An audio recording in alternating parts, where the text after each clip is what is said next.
Ito yung karugtong guys. Diba nag-register ako kanina dito tapos nakakuha tayo ng free. Meron tayo agad spin kanina na $2 nakuha. Tapos ang ating bilang 330 pa rin, diba? So hindi na bawasan ang kanina. Ngayon pa lang tayo magko-quantify na ngayong araw na to. So i-click natin to.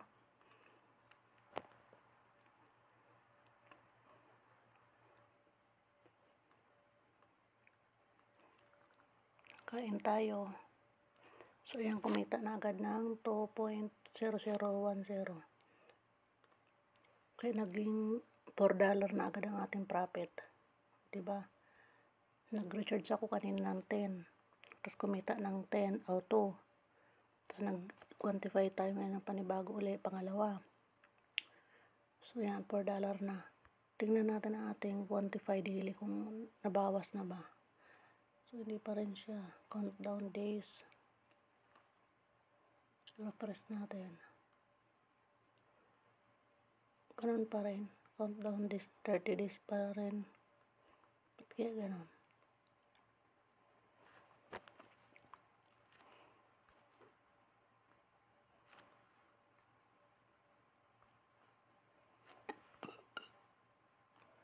Nakapag-check-in na tayo kanina eh.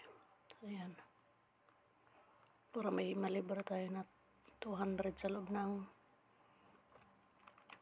20 days. Sana totoo. Naka-payout tayo ng ganon. So, ito yung mga tutorial na iba.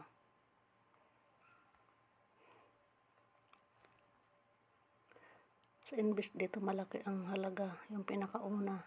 So, yan may profit na tayo na $4. Yan ang unang 2,888. 1,888. So, mas malalaki na ang nito yan. Mas pinakamalaki sa baba. Baliktad pala. Yung nasa taas pala ang pinakamataas na rates. Nasanay kasi ako na mananguna ang mababa papunta sa mataas. Kaya dito, nandito pala sa baba yung cycle 10 days. Ang price niya 18 USDT. 10% naman ang daily rates. Sumunod, 88 USDT. 8 days. 12% ang kanyang daily rates. So, ito 7 days, 888 ang price, 15% ang rate. So, check natin tong mababa sa 18. Kung magkano ang balik. 10 days. So, sa 18 times 1 times 10% times 10 days. So, yun ang magiging profit. Ganun siya. At subukan ko ngayon mag-withdraw agad. Kata-transfer ko lang kanina, diba? So, ayan. May video na tayo kanina. Withdraw. So, ilagay natin ang yan. $4. Simula naman siya sa $2 eh. Paste natin yung ating yung withdrawal. TRC20. Kunin ko yung TRC20 kung mali ako. Siguraduhin na TRC20 ang wallet address natin kasi hindi yan marireceive pag ibang nailagay natin. So, ayan, ilagay na natin ang ating TRC20 na wallet address. Tapos, confirm natin. Sana ma-receive natin. Magpa-pop up yan sa taas kung may notification ang Binance.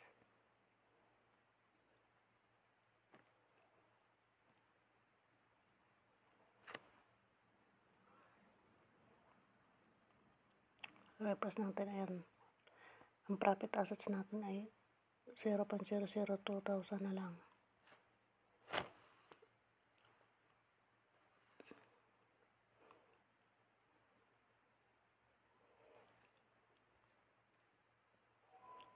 Recharge 10. Profit assets, ayan. Yung ganito, dalawang basis, profit assets. Ipakita ko na lang kung talaga ma-receive natin. Ayan, pumasok agad ang ito, yung $4 na winidraw natin dyan sa application. Diba, legit din ito.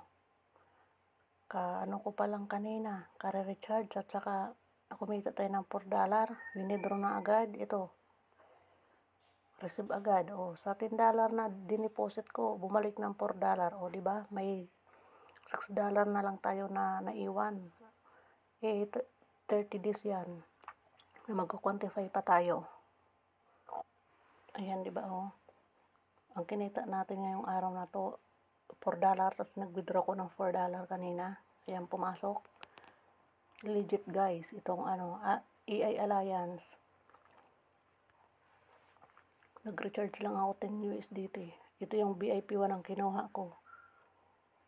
Kaya, subukan nyo na rin, guys, dahil ito. Kita nyo naman, na-receive ko na yung aking payout. Kadi-deposit lang kanina. Tapos pag-quantify, kasi meron libre agad na quantify. Kumita agad ng $4.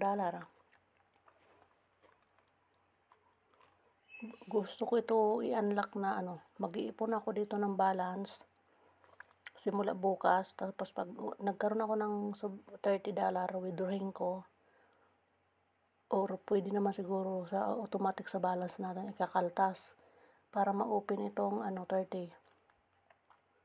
Ganun dito, guys. Pag nabuksan itong 30. Para dalawang account ko dito na may Kasi dito sa pangatlo, 90 naman ito. Thank Lord, hindi kaya. Kundi man ito sa invest, maglalagay ako dito sa pinakababa. Kasi meron pala dito, 18 USDT. Ang balik naman, malaki din ang balik niyan. Kasi 18 times 1, tapos times 10%, times 10%, o 10 days. So, yun ang kikitain natin. Hindi na ito i-quantify. Antayin lang natin ito sa loob ng 10 days. Makikita na lang natin yan dito sa ating profit assets. Withdrawin mo na. So, ganun lang siya dito guys sa sa AI Alliance. Tatlo na ang ngayong araw na to. Nag-withdraw ko 3 piraso. So, yung AI fund, ay pala yun, AI Arc at saka AI Trademark o AI Smart Trade ata yun. Kasi 3 yung winidrawhan ko ngayon na puro na-receive ko sa Binance. So, ayun, may video ako doon at saka may post din ako sa sa community. Nasa description ng nito, ilalagay ko yung ating link. Subukan nyo, guys. 10 USDT.